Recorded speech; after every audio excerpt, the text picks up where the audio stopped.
సముద్రం వైపు సర్దుకుంటూ హనుమంతుడు నిశ్చయంగా బయలుదేరాడు. రామకార్యం ఒక్కటే తన శ్వాస. జై శ్రీరామ్ అంటూ శక్తిగా ఒకే లేచితో సముద్రాన్ని దాటారు.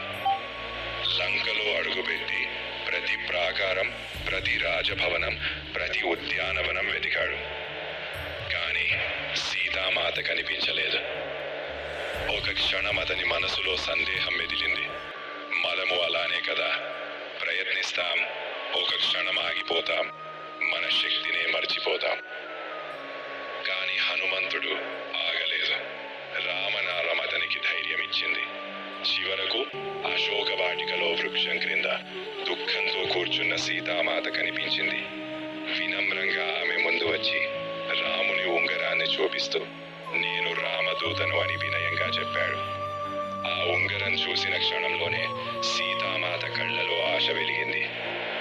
ఆమెను ఆ స్థితిలో చూసి అతని హృదయంలో రగిలింది ధర్మాగ్ని. అగ్ని లంకను దహనించింది. తిరిగి రాముని ముందు వినమ్రంగా నమస్కరించి సీతాదర్శిత లంకలోనే ఉన్నారు అన్నాడు. ఆ క్షణం నుంచే అధర్మానికి అంత్యక్రియలు మొదలయ్యాయి. ధర్మయుద్ధానికి శంఖారావం వినిపించింది.